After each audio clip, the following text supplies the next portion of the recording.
இப்ப கேட்டுக்கிட்டீங்கல்ல, நீங்க யாருக்காக இப்படி சப்போர்ட் பண்ணி பவிய குறைச்சு பேசுனீங்களோ அதே அர்ஜுன் இப்ப என்ன சொல்றான்னு பாருங்க.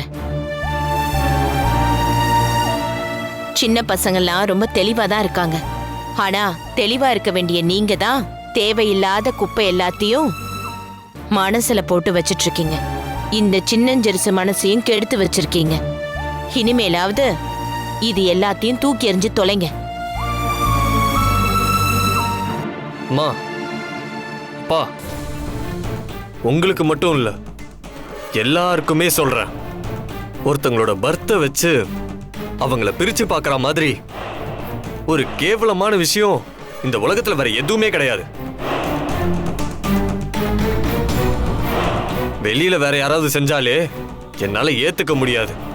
ஆனா என் வீட்லயே அப்படி இருக்காங்கங்கிறது எனக்கு ரொம்ப அசிங்கமா இருக்கு. இப்ப சொல்றேன் கேட்டுக்கோங்க. பவி வேற யாரோ கிடையாது.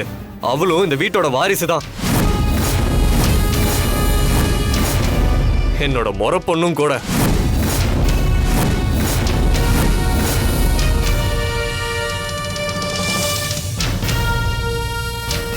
இன்னொரு தடவை அவளை பிரிச்சு பேசி யாராவது ஏதாவது பண்ணீங்கன்னா சிம்பிள், நான் அடுத்த ஃபிளைட்லயே அமெரிக்கா கிளம்பி போயிட்டே இருப்பேன்.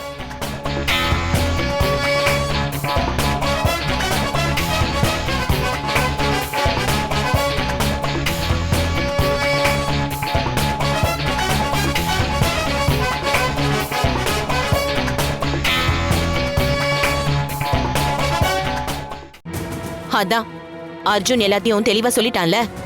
இனிமேலாவது புரிஞ்சு மனுஷங்களா நடந்துக்குங்க. போங்க.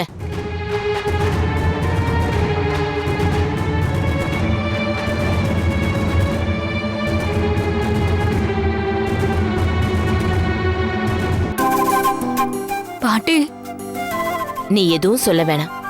நீ போய் ரெஸ்ட் எடு. மத்ததெல்லாம் அப்புறம் பேசிக்கலாம்.